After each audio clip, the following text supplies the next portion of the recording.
All women are different, but they are all women. This video is androcentric from a men's point of view and is presented as opinion, commentary, and debate.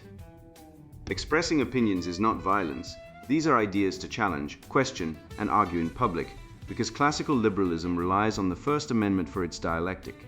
If you are a feminist, then consider this. If patriarchy truly existed as claimed, feminism could not. And if all men are trash and women are equal to men, then what are we to conclude? Women will die for their children. Men will die for their wives and children. And God chose to die for all mankind. Authority rolls up with responsibility. If this framing of facts offends you, click off to a cute cat video. Proceeding further will expose you to gamma bias and criticism directed at ideas, claims, institutions, not at any individual's virtue or dignity. Our method follows the 7 liberal arts, the trivium, grammar, logic, rhetoric, and the quadrivium, arithmetic, geometry, music, and astronomy. And the transcendentals, the good, true, and beautiful. If this framework is not for you, feel free to exit now. It's no disgrace. Women are wonderful. God bless America. Men are great. Feminismus delendus est. Hysteria Reloaded, Surviving Post-Truth Satanic Panic in the NPC Matrix, written by Conrad Riker, available now, links in description. Hysteria Reloaded, a field guide for men who still notice reality, the Fitbit Inquisition. Dismantling the solipsistic cult of somatic delusion, infinite welfare colonialism, and the satanic inversion of motherhood into a taxpayer-funded cat lady hellscape. I once watched a woman walk into a glass door because she was filming herself walking for social media. The door was clean, clearly visible, and marked with a sticker at eye level. She sued the building. She won. The building settled because her lawyer argued the sticker was insufficiently inclusive of visually distracted pedestrians.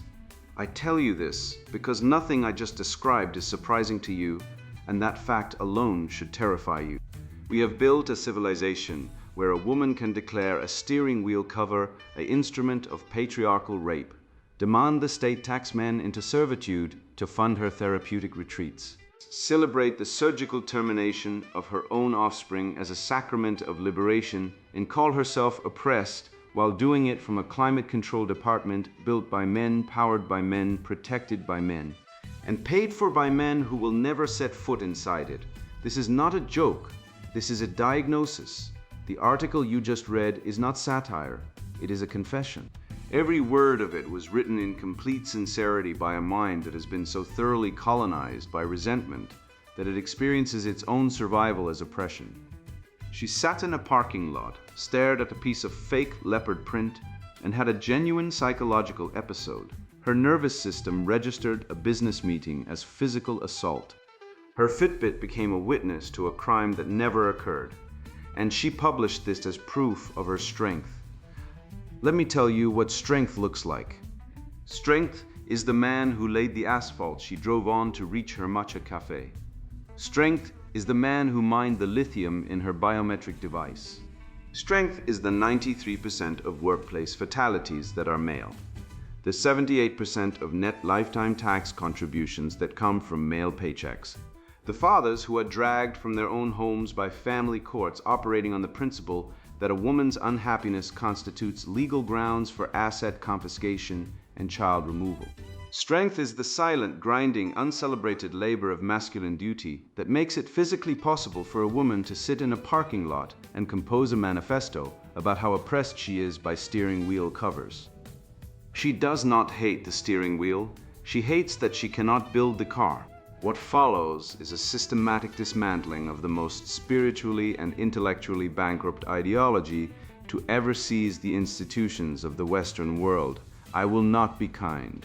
Politeness is exactly what brought us to this point. I will employ logic, data, and the collected wisdom of all societies that recognize men and women share equal dignity yet remain fundamentally distinct in their natures.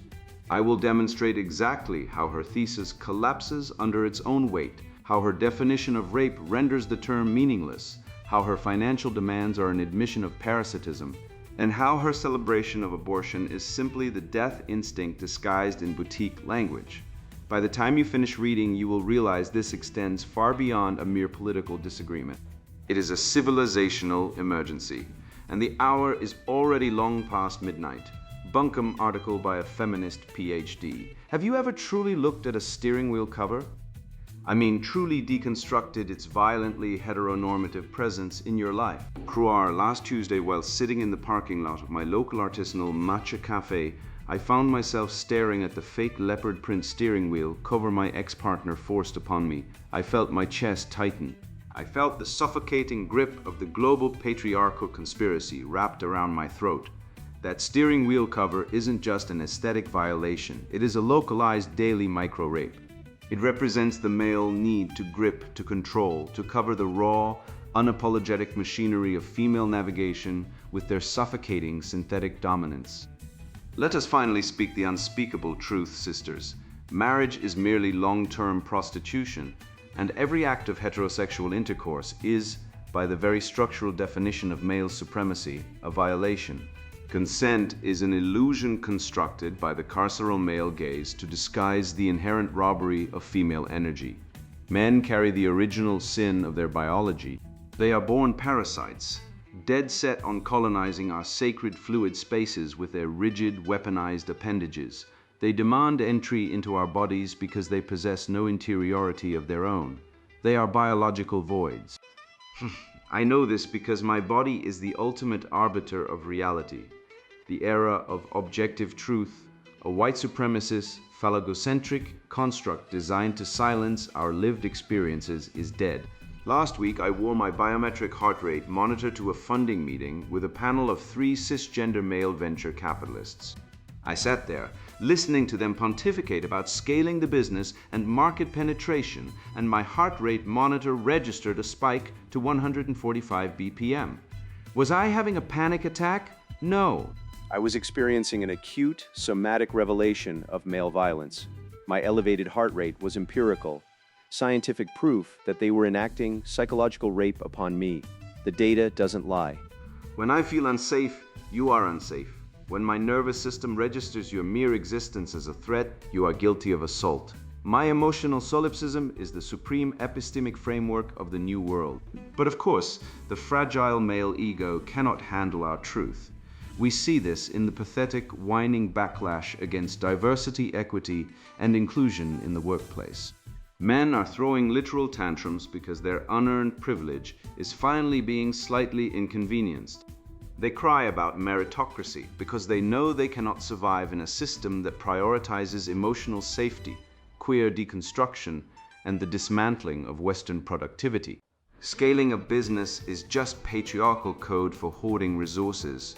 We don't need to scale businesses. We need to scale the total redistribution of male wealth to fund our healing. We demand infinite welfare colonialism. Tax the men into submission. Force them to fund our infinite self-care, our therapeutic retreats, our endless queering of the economy.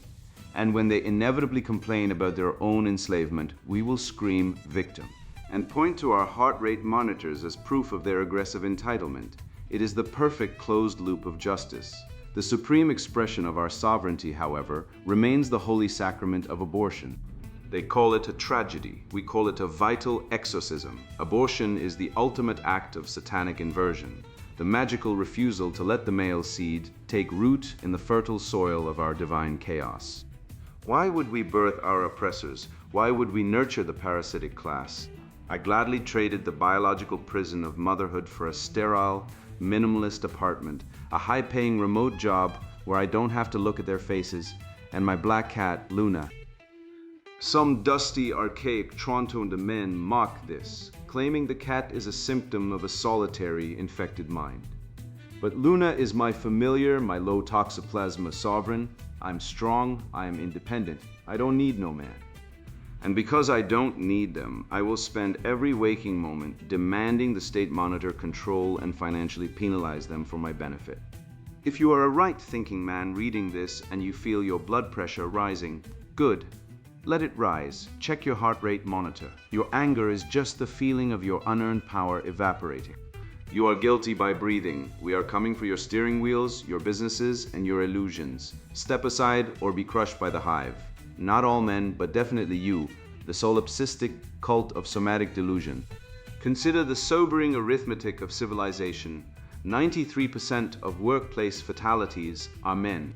Over 70% of all federal income tax revenue, net lifetime contributions minus consumption, comes from male paychecks, while women, as a demographic cohort, draw more from the public treasury than they deposit.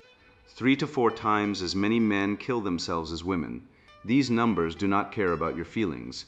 They do not spike when a venture capitalist mentions market penetration.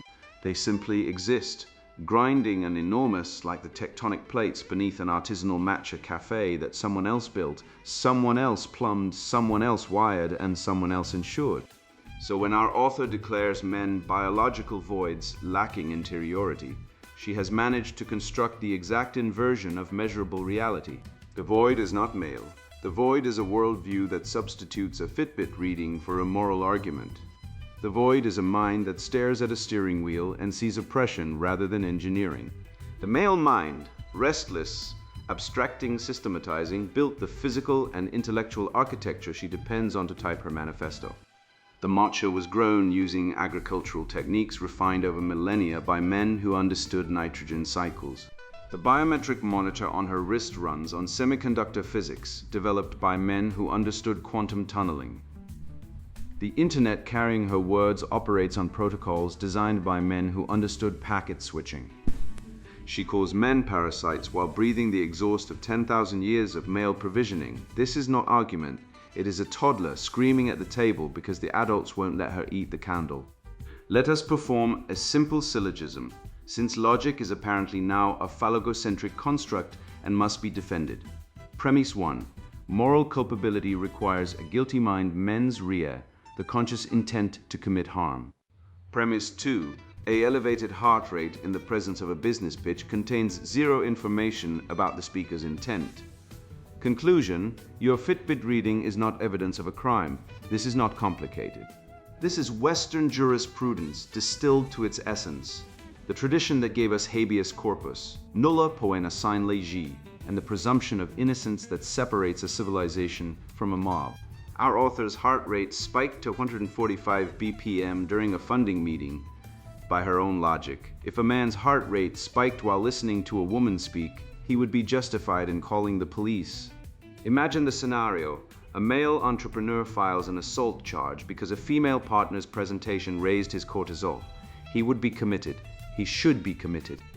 But flip the sexes, and suddenly physiological arousal becomes empirical, scientific proof of psychological rape. This is not justice. It is a tantrum wearing a lab coat. The ancient Greeks had a word for someone who believed their internal disturbance constituted external reality. They called them pathetikos, slaves to passion, rather than masters of reason. Aristotle warned that the man who cannot distinguish between his anger and the world that provoked it has abandoned the specifically human faculty of logos. He becomes an animal, reacting, never reflecting. Our author has institutionalized this regression. She has made a virtue of the pre-rational, a sacrament of the autonomic nervous system.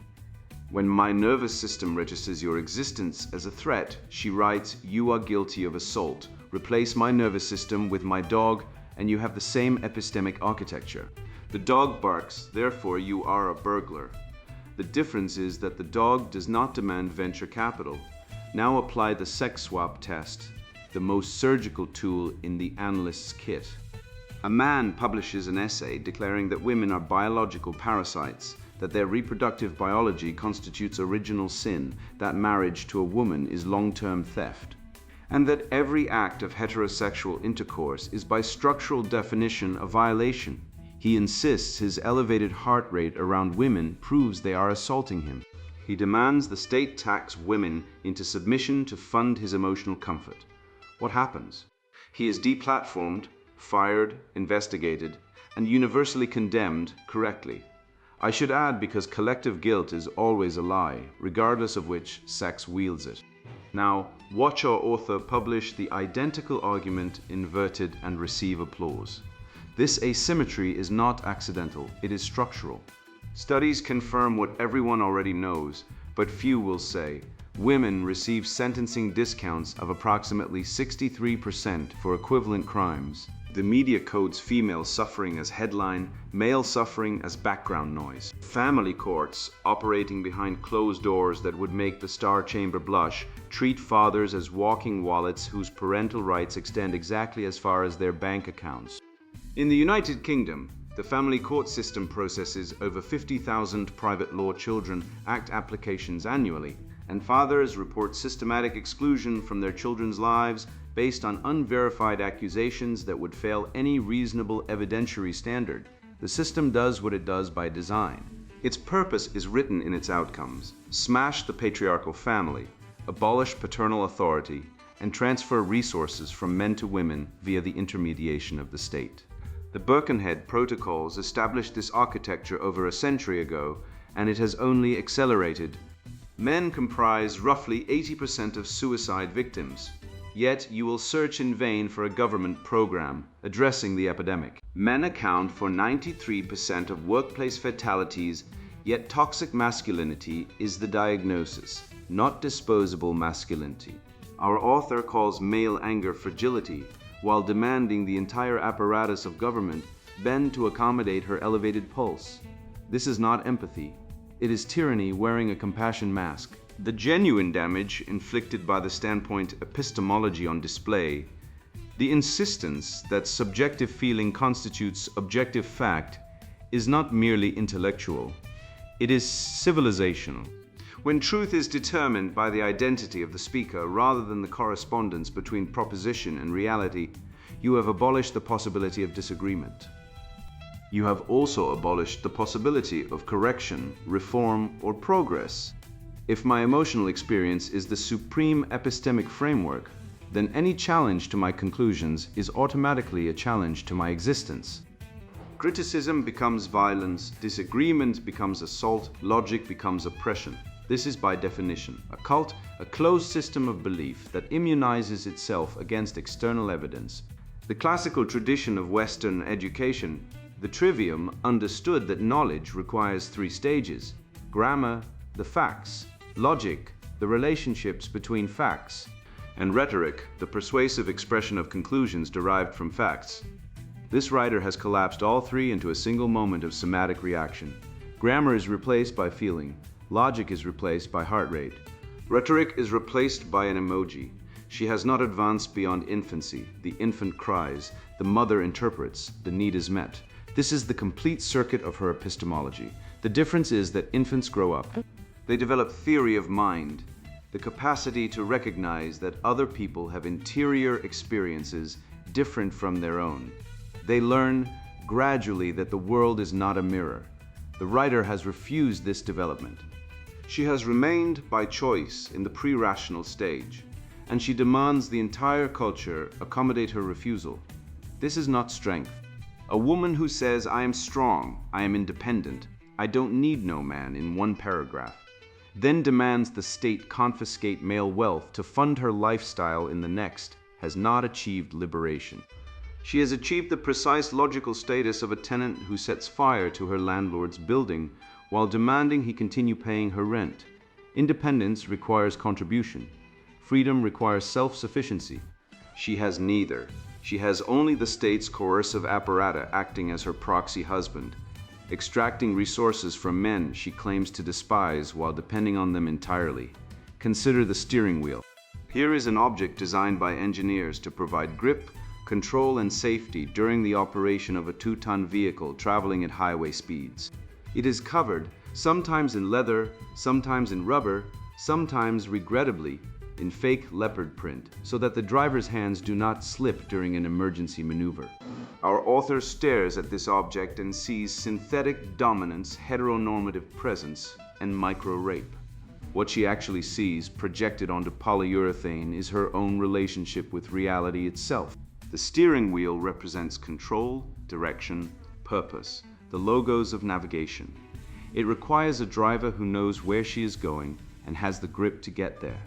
Our author hates it for the same reason she hates reason, logic, and the presumption of innocence. They all require submission to something external to her feelings. The steering wheel does not care about her trauma. The road does not adjust to her nervous system. Physics does not negotiate. This is the fundamental horror for the solipsistic mind, the existence of a world that operates independently of her emotional state. Her response is to interpret this independence as violence. The wheel's refusal to reshape itself around her comfort becomes suffocating dominance. The gearshift's requirement that she move, it becomes colonization. The entire mechanical universe, with its invincible indifference to her feelings, becomes a patriarchal conspiracy. This is not political analysis. It is the clinical presentation of a personality structure that cannot tolerate boundaries. The borderline psyche experiences any limit, any no, any requirement, any reality that does not bend as abandonment. The steering wheel will not bend, therefore it is abusing her. The tragedy is not that she believes this. The tragedy is that an entire industry of therapists, academics, HR departments, and grievance professionals exists to validate the delusion rather than treat it. Watch what happens to language when weaponized ambiguity becomes policy. Rape once meant forced sexual intercourse, a specific, terrible, prosecutable crime with clear elements and severe penalties. Violence once meant the unjustified infliction of physical harm. Assault once required an act, an actor, and a victim, connected by intent and causation. Our author has collapsed all of these into a single, infinitely expandable category that now includes listening to a man talk about business strategy. This is not accidental, it is strategic. If violence means whatever a woman says it means, then any man can be guilty of it at any time, regardless of his actions. If rape includes a funding pitch that raised someone's heart rate, then every male professional is a rapist by definition. The concept of consent, her consent, becomes an unfalsifiable trump card playable at any moment, even decades after the fact, while his consent to the financial obligations she imposes is never required at all. He may not consent to the taxes that fund her welfare. He may not consent to the paternity assignment that garnishes his wages for a child that genetic testing reveals is not his, and courts in multiple jurisdictions have still forced him to pay. He may not consent to the divorce that strips him of his home, his children, and his future earnings on the basis of her unilateral declaration of unhappiness. This is the satanic inversion in full operation. Consent for her, obligation for him, her body, her choice, his wallet, her right. The old marriage vow, until death us do part, has been replaced by until I'm unhappy, which is to say, until the next emotional weather system rolls through. The Book of Common Prayer required wives to obey. The modern family court requires husbands to submit. The feminist jurisprudence project has accomplished exactly what it intended: the abolition of paternal authority, the destruction of the family as an independent polity, and the transfer of all male obligation to the state, while eliminating every male right. Over 60 million abortions have been performed in the United States since 1973. Globally, the number dwarfs every genocide in recorded history combined. Our author calls this a sacrament and trades her fertility for a studio apartment and a cat. She is free to make that trade. She is not free to demand that the rest of us call it liberation, rather than what every honest civilization in history would recognize it to be: a civilization choosing not to reproduce, a species vaccinating itself against its own future, a sterile apartment occupied by a sterile ideology, and an animal that at minimum has the excuse of not knowing better. Let us examine the economic engine of her resentment, for the feminist project has always been a financial transaction dressed in the language of liberation. Every ideological scream about dismantling the patriarchy resolves upon formal analysis into a simple demand that men labor, bleed, and die to fund the very system that demonizes them. She does not seek equality, she seeks tribute, extracted through the coercive apparatus of a state that has replaced the husband she despises with the treasury she deserves. The mathematics do not lie, even if she does. Fiscal parasitism and the satanic inversion of motherhood scale the total redistribution of male wealth. She types her MacBook powered by a grid men built, her matcha harvested by men who drove trucks men engineered, on roads men paved, in a civilization men bled to defend. She calls us parasites while sitting atop the greatest pyramid of provision our species has ever erected, wholly unaware that the electricity humming through her biometric heart rate monitor exists because some man with calloused hands dug copper out of the earth and another man died wiring the transformer that keeps her. Artisanal lifestyle, from collapsing into the prehistoric muck, her philosophy deserves. The projection is genuinely breathtaking. She demands we be taxed into submission, while statistical reality demonstrates that men are the sole net positive lifetime contributors to the fiscal apparatus of every Western democracy. The longitudinal data is unambiguous. Men pay approximately 70 to 80% of net income taxes whilst consuming a fraction of the state benefits their labor funds. Women, conversely, represent net fiscal recipients over their lifetimes, drawing disproportionately from healthcare, welfare, education, and the sprawling administrative bureaucracies their voting patterns perpetually expand. She is not dismantling oppression. She is demanding her slaves work harder and express gratitude for the whip. Let us dispense with her paranoid fantasy of a global heteronormative conspiracy and examine what the historical patriarchal structure actually constituted through the lens of evolutionary necessity rather than ideological hallucination. The division of labor she reviles as oppression was the cooperative survival strategy that dragged our species from caves to spacecraft. Men did not construct patriarchal civilization to dominate women. They built it because the harsh, indifferent realities of nature required a scaffolding of competence, sacrifice, and hierarchical cooperation to protect the vulnerable from starvation, predation, and conquest. Every brick laid, every battlefield defended, every mine shaft descended represented masculine sacrifice channeled toward communal survival, not patriarchal malice. The systemic analysis she offers is structurally identical to every totalitarian blame narrative in history. Identify a productive class, demonize their competence as exploitation, and demand their productive output continue while stripping them of agency and dignity. The Marxists called the bourgeoisie parasites. The National Socialists called the Jews parasites. She calls men parasites. The grammar of hatred remains perfectly consistent. Only the target rotates. She demands the total abolition of private property, the destruction of the nuclear family, and the enslavement of the productive male class. Then wonders why civilizational birth rates collapse wherever her ideology achieves institutional dominance. She is not a revolutionary. She is a virus mistaking the host organism for her own genius. Her celebration of abortion as holy sacrament and magical refusal warrants examination not through the lens of policy disagreement, but through the metaphysical confession it represents. When she frames the deliberate termination of developing human life as exorcism and satanic inversion of male reproductive purpose, she is not merely advocating for bodily autonomy. She is explicitly articulating a death cult theology dressed in therapeutic language.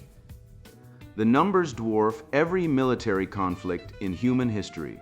Conservative estimates place global abortion since 1970 well above 1.5 billion human lives extinguished, a figure that renders every war, every genocide, every natural disaster in the historical record statistically negligible by comparison. And she celebrates this as sovereignty. She traded the transcendent teleology of motherhood, the one creative act that bonds women to eternity, for what she describes with apparent pride: a sterile apartment, a remote job avoiding human faces, and a domesticated feline she has named Luna. The ancient tragedians would have wept at the dramatic perfection. The goddess of fertility chose the goddess of the hunt's solitary symbol and called it liberation. Feminism sells young women the catastrophic lie that delaying or destroying their fertility for mid-level corporate employment constitutes evolutionary victory, when the biological reality is that her hypergamous instincts will not expire on schedule, and the barren apartment grows quieter with each passing year whilst the cat provides exactly zero genetic continuity.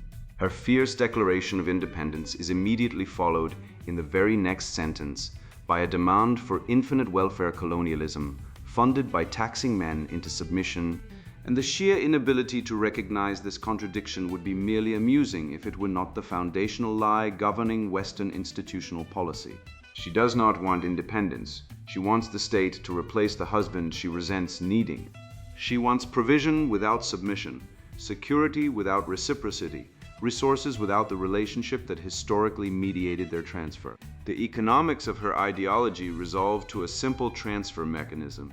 Millions of blue-collar men working physically destructive jobs, dying in 93% of all occupational fatalities, paying the taxes that fund the bureaucracy she calls healing. She calls men biological voids lacking interiority, whilst constructing an entire epistemological framework around her own emotional solipsism, declaring her nervous system the supreme arbiter of reality and her heart rate monitor empirical proof of assault.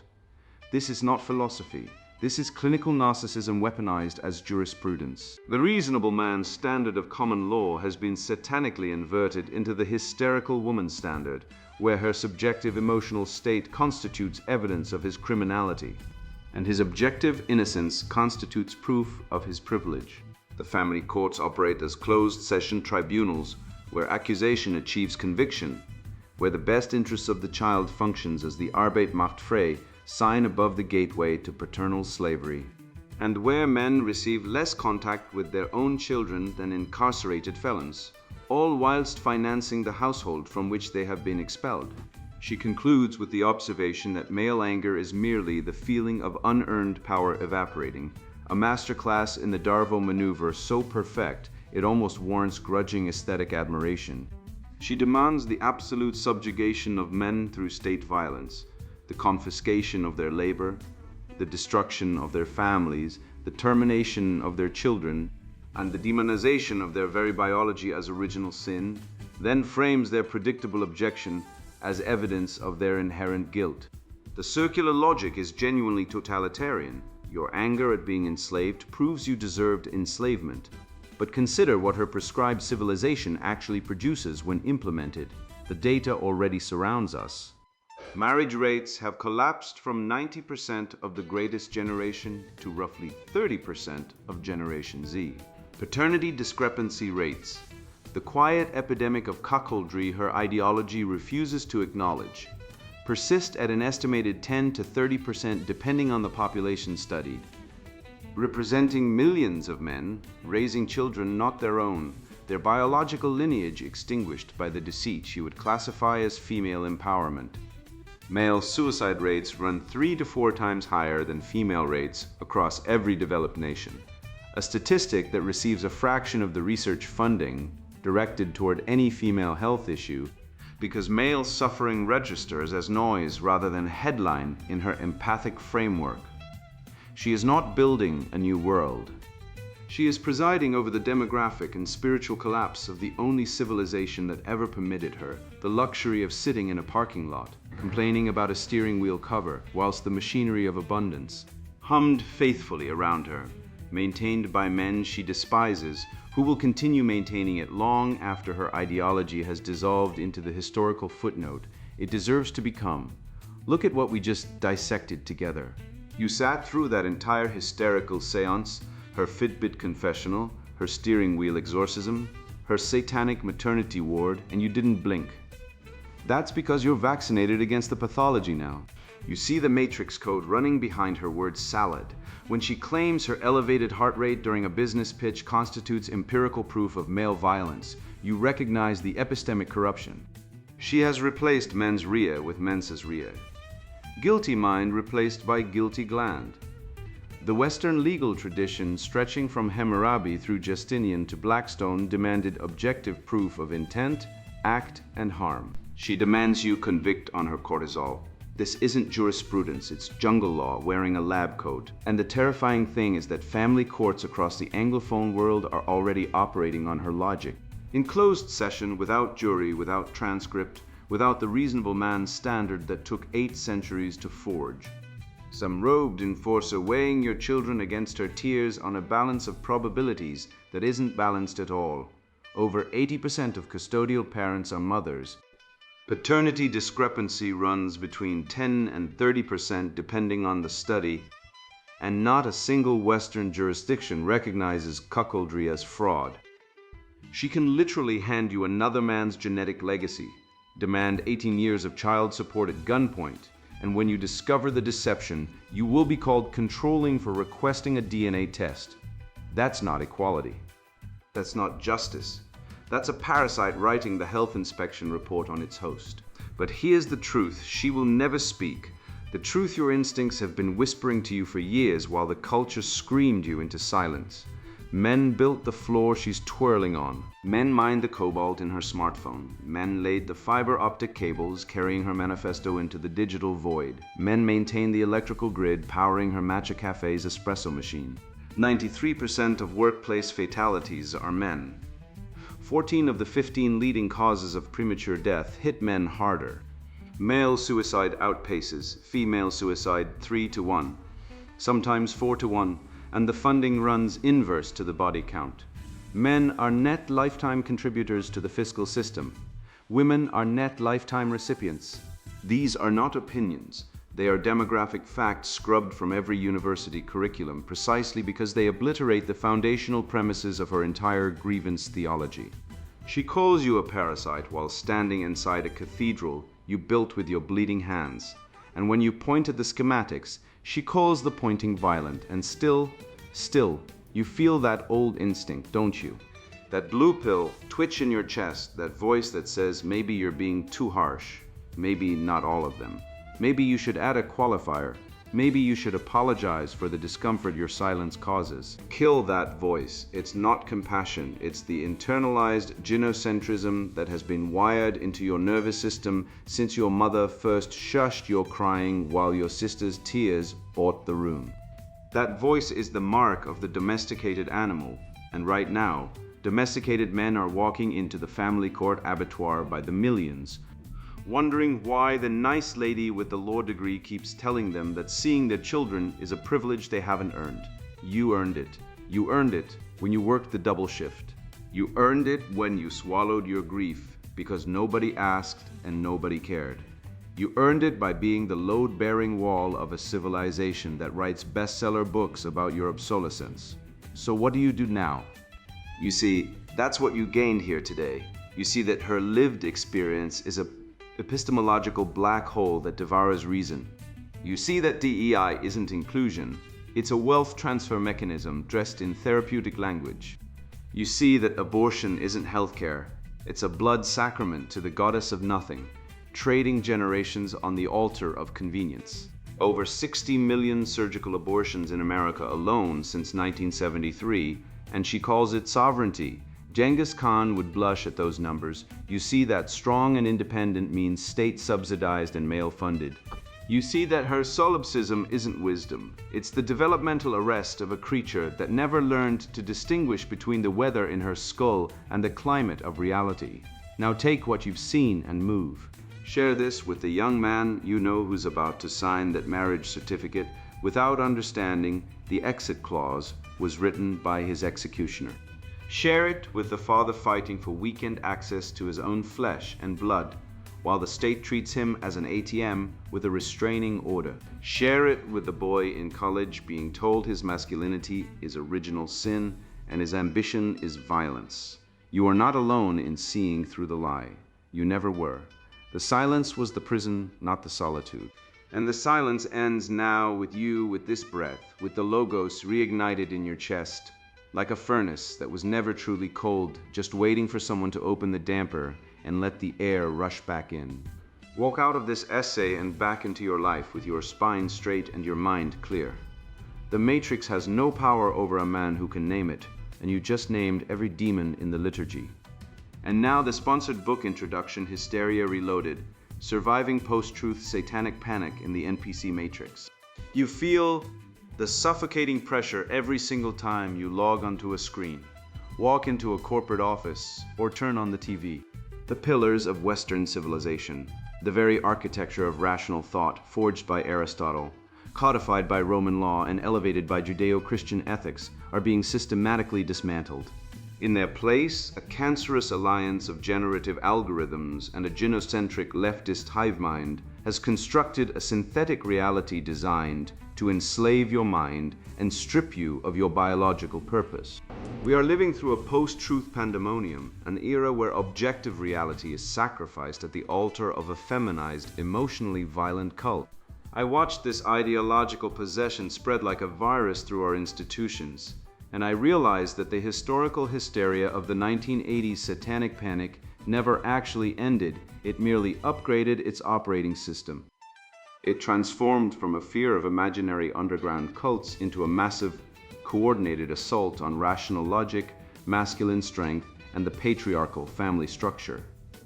This realization drove me to write a philosophical weapon for the men who refuse to bow.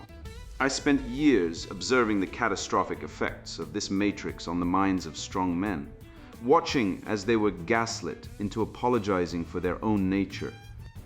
The modern world punishes excellence and scientific inquiry while rewarding manufactured weakness and narcissistic irresponsibility. It became obvious that the rise of generative machines perfectly mirrors the female-coded leftist social dynamic. Both manufacture synthetic delusions that demand your silent submission. This gynocentric conspiracy operates by weaponizing male vulnerability, attempting to feminize strong men into compliant serfs who operate as NPC zombies. These zombies act in violent, unthinking unison to silence independent thought, completely unaware that they are repeating programmed contradictions that collapse under the barest scrutiny of formal logic. I knew that the only defense against this civilizational collapse was the patriarchal mind, the exact logos that built the Western world. This text serves as the definitive rational defense of biological reality and historical imperative. Here, we systematically destroy the modern emotional outrage using the exact intellectual armor of Enlightenment reason and Aristotelian syllogism. We will ruthlessly dissect the myth of toxic masculinity and prove, through undeniable biological imperatives, that patriarchal leadership is the sole guardian of a stable society. You will be provided with a clear historical analysis stretching from the Roman Republic to the modern era, demonstrating exactly how the removal of male role models has paved the way for the corruption of science and the undoing of motherhood. By treating red-pilled realism as a strict scientific discipline, we will demonstrate through perfect logic how leftist narratives immediately self-destruct, proving that the red pill is simply the acceptance of objective truth. The insights contained within these pages are actionable mechanisms for reclaiming your rational masculine sovereignty and dominating a chaotic world. You will learn the exact philosophical strategies required to lead your family, establish a rational household, and deprogram the ideological viruses attempting to infect your mind. We will analyze the mechanics of the silicon puppet master, dissect the psychological manipulation of the psychotherapy of subjugation, and restore the classical archetype of the hero. This is a scientific manual for surviving the post-truth simulation and reasserting the law of the father. If you apply the syllogistic warfare detailed in these pages, you will become intellectually untouchable, capable of dismantling the emotional arguments of the hive mind with ease and precision. However, this intellectual arsenal is not for everyone.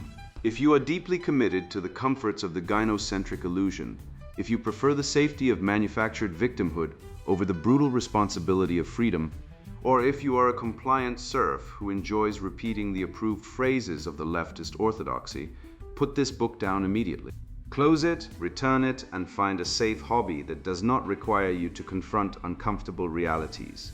There is nothing here for the weak-minded or the intentionally deluded.